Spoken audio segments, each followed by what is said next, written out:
I first met him in the early 80s in a Chinatown of urban Java. He didn't want his real name or address revealed, so we called him DJ for Dynamo Jack. He was only a healer, he said, but he did direct a powerful energy generated from his own body into his patients. Sometimes he used the needles, sometimes just his hands. He called the energy Qi, and it was so strong that he usually needed a grounder to hold his patient's feet. For years we followed him around Java on his healing rounds, pleading to be allowed to film him, but he always refused, saying his powers resulted from a type of meditation with an ancient tradition of secrecy. It was only when my brother Lorne was suffering from a serious eye infection that he finally allowed us to film him in 1987. It was nothing like any acupuncture I'd ever had. I was getting really powerful electric shocks and couldn't control my movements at all. Yin yang, positive and negative, you know. And my positive from here and my negative from here. And we meet together, this can get like electricity.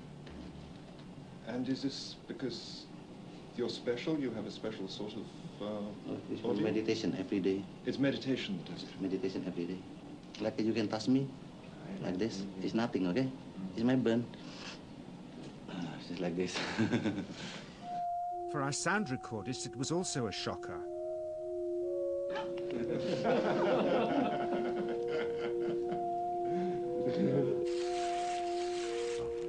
He then took our newspaper outside and showed us how Qi can also be used to set things on fire.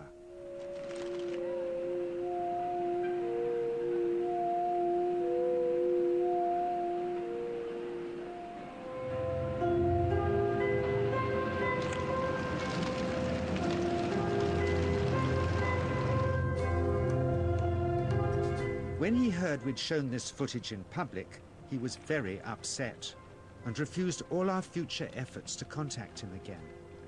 As the years passed, we sadly resigned ourselves to never seeing him again. My brother Lorne never did, for by 1997 he was already dead when I again found myself with DJ, now treating me for an eye problem.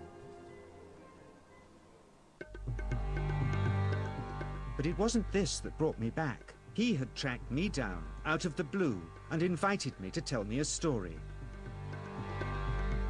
He had just returned from 2 years on a deep meditational journey, alone in the heart of Borneo. Amongst his revelations, he had seen, he said, how history was moving on into great change, and the old wisdom was vanishing. So he'd called me back to film just enough of him to remind us that we all have undreamed of powers sleeping within us, and that there's nothing special about him except for his training in waking them. Grounding this patient, my cameraman Joe is having to use all his weight to keep contact. But she is pushing him away.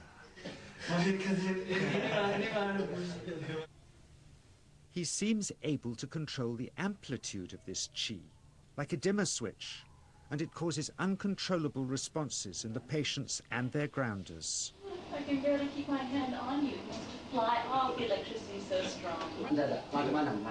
This mother unwittingly grounds her child. He won't sit still, so she's asked to hold him and grin and bear it. Sometimes signs of this passing energy can be seen in the transmitter too.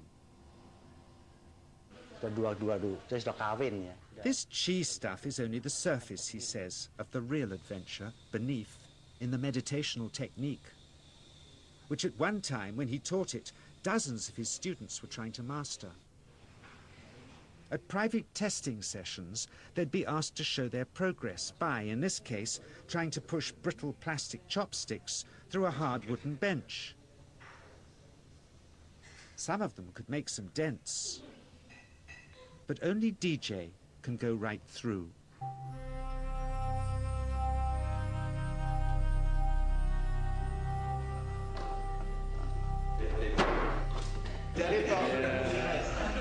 So I invited a small group of scientists back from the United States with measuring equipment to test if DJ was for real. And if so, where might this energy belong on the electromagnetic spectrum? Catherine Cook, CEO of the Mind Science Foundation in Texas. Dr. Roger Nilsson, a Swedish medic and international racing sailor. Dr. Greg Simpson, a physicist from New York's Albert Einstein University. And Andreas Polak, one of DJ's Australian students. The visitors are confident they'll uncover him as a fraud in no time.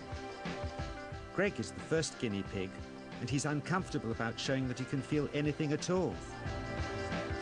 Dr. Roger doesn't know what to expect.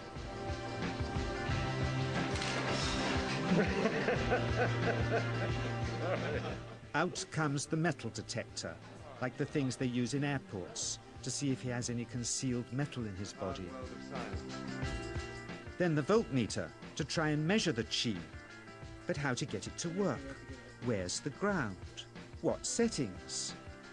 DJ suggests that as his negative is his perineum and his positive is his navel chakra, perhaps that's where the electrode should be attached. He doesn't stand on his dignity.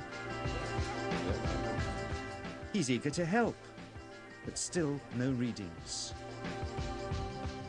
They're getting shocks off his arm, and now they're on the right settings, but the needle still isn't moving. DJ says it isn't electricity, it's chi. It's 1, 2, up. I feel it in my whole body. I feel it at 3, 0.3. I feel it in my legs. Shit. But suspecting there's some tricky setup on his premises they can't find, they insist we all go to a randomly chosen hotel room several miles away to see if he can light a light bulb with his fingers. It doesn't ground on the wall. So Greg holds and grounds one wire, while DJ pumps chi through the other. The bulbs are LEDs, light-emitting diodes, which ignite in different colors according to the intensity of current. Yes. On, off, on. Brilliant. Oh, you're blinking. Things were going well. DJ was enjoying it too, until he invited us all out to lunch at his local, where he tried to push a chopstick through the table. He couldn't get it through the formica surface, so he came up through an inch of wood from underneath.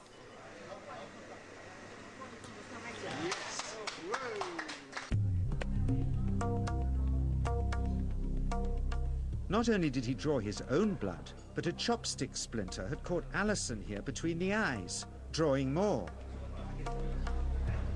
The incident was laughed off apologetically, but next morning he was a different man, drawn and upset. He said he'd been visited all night by his long-dead master, raging that he'd broken the strict taboos of his sect, never to show off in public and never to cause harm or draw blood. He felt deeply chastised. All further testing and filming must end. Never again would he submit to public scrutiny and continue his healing in obscurity, as he had done since before we met him in the early 80s and had always told us was right. I realized that for science there's nothing conclusive here, nor for me really, who for years has felt this powerful energy flow through me and the patients I grounded for him, and seen what else he can do. Nothing conclusive, except for his healing successes and the wonderfully hard to believe.